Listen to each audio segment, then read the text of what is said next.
this stuff. All right. You guys all see this screen, hopefully? Okay. Just yell out no if you don't, all right? So what I'm talking about is most of you are comfortable filling this chart in. A lot of you are comfortable answering these questions, filling this chart in. What was the issue was creating the equation, okay?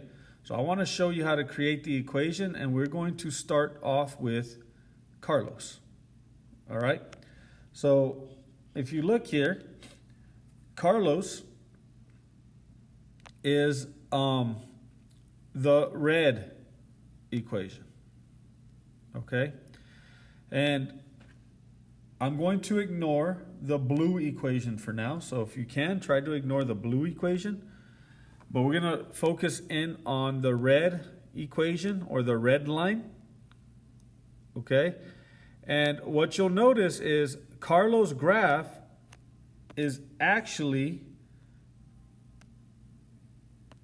a line. So Carlos' graph is what we call in math linear. And anytime you have a linear graph, linear graphs always have this equation, which should be familiar to you, called slope-intercept form. Okay? So y equals mx plus b. But here's the difference. When we do Carlos's equation, instead of y, we now have a d for distance. And instead of x, we are going to have a t for time. Okay? So again, this was usually my y. This is usually my x. So y is now d, and x is now going to be time. Okay? So we're going to have t,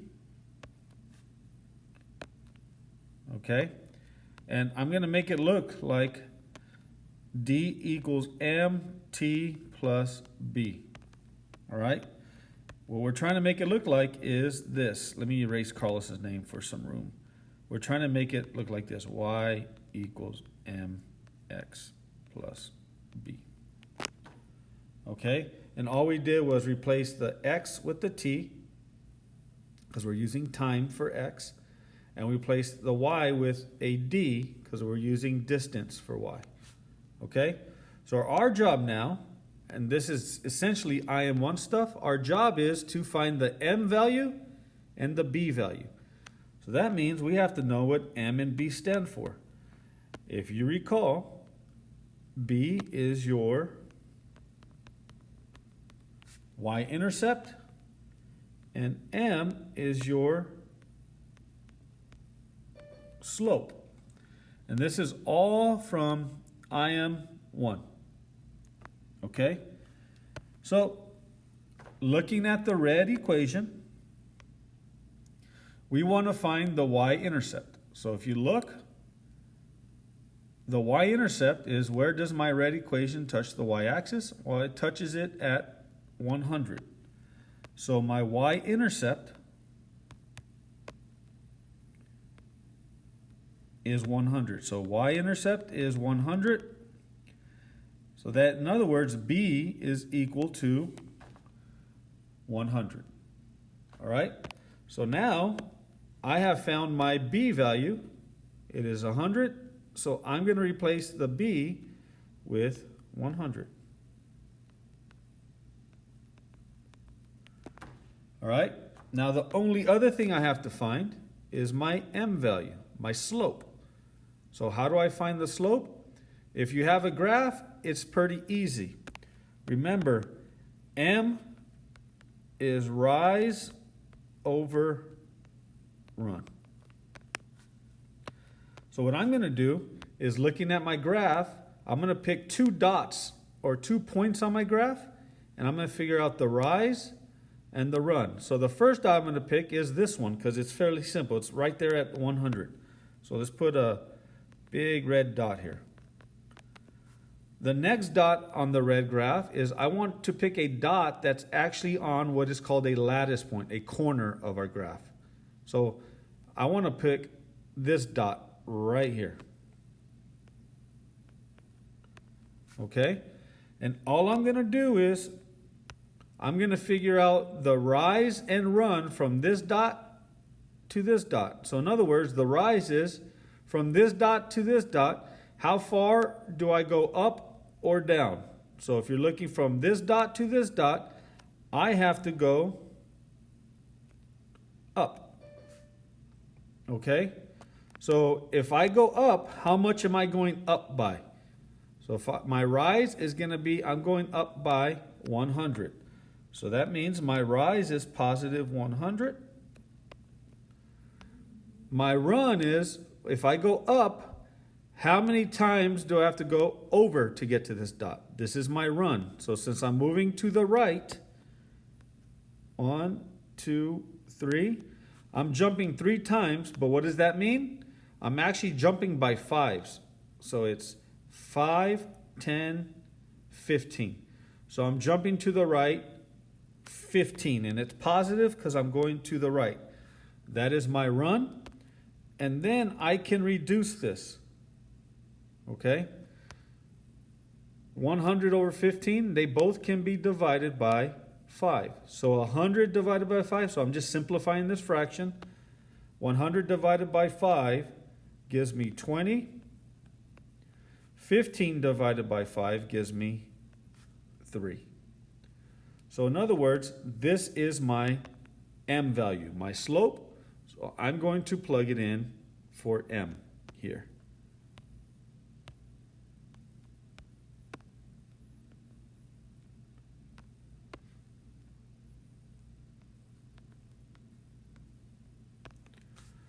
Okay, we have now created the distance equation for Carlos. All right, and what you'll notice, if you read this information up here, it actually gave you all that information. Carlos gets a 100-foot head start. So if you notice, my y-intercept is 100, so he starts off at 100 feet. And then your slope is actually how fast he runs. He's running 20 feet every 3 seconds. And we multiply that by time. Okay? Hopefully this helps. That's what you had to do for number 2. I'm going to let you add it for Terry. Okay? You have the answers to it already. So even if you didn't know, this is how you get it. We're essentially doing y equals mx plus b from Im1. All right, so I'm going to stop writing. I got to let people in. Okay, so essentially what we got to do is we are going to take our x value, plug it into our x values here, do order of operations, evaluate this, and we're going to get a y. It's going to spit out our y value. All right, let's see. Let's go ahead and do that. All right. So I'm going to rewrite this on the side. So we have y equals to negative, and here's the key here, because some of you can make a mistake here. When you plug an x value in, always plug it in using parentheses, okay? So it's going to be negative parentheses 0 squared plus 6, again, parentheses 0 minus 4. All right, those parentheses will help you do the math correctly. So let's do the order of operations. First things first is I have, in this case, exponent. 0 to the second power is 0.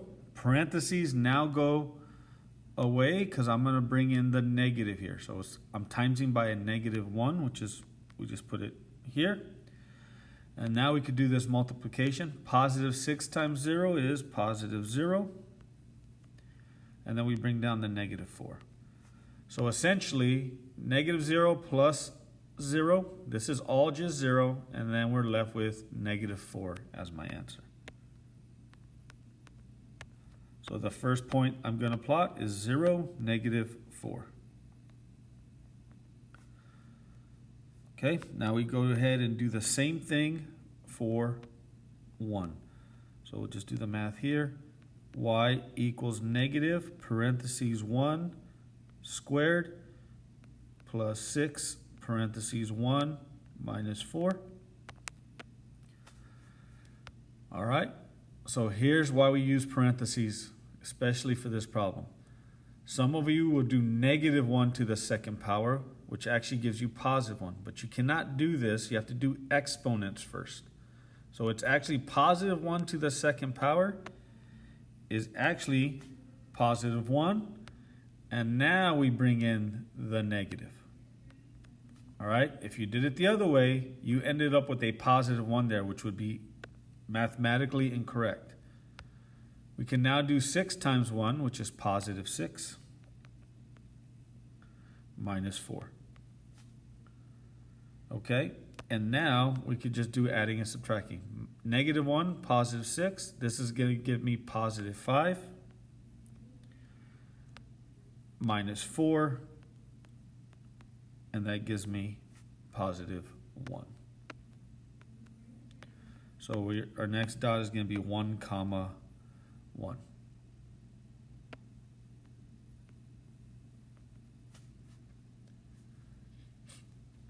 Okay. All right, so I wanted just to start that off. I'm also going to start off number 6. Same idea happens here, but we got to know what these little brackets mean, these lines. These are absolute values. So I'll show you how that works. So we're going to plug in -5 into the x here. So we have y equals absolute value 2 times -5, parentheses, minus 4, absolute value, minus 7. So we're going to treat the absolute value like parentheses. So we want to do all this math in here first using order of operations. So I'm going to do the multiplication first. 2 times -5, that's -10. Absolute value -10, and then we bring down the -4, and then the -7's on the outside. Again, treat these as parentheses. -10, -4, that's -14.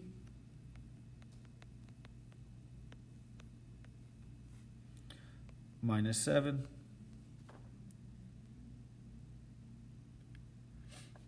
All right. Now, what does these brackets mean? The absolute value is once you clean everything up and you're left with a final number here, in this case -14, these absolute value means I just want whatever comes out of here to always be positive. So now I'm going to apply the absolute value, which means instead of -14, the absolute value turns into +14. Okay? So absolute value means whatever comes out of the absolute value better be positive. If it's positive, keep it positive. If it's negative, turn it into positive. So now we have this 14 minus 7, and that gives you 7. So I'm going to plot that.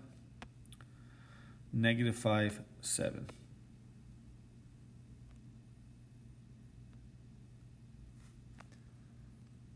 Okay? So I wanted to show you that, start it off for you, and just explain how that stuff works.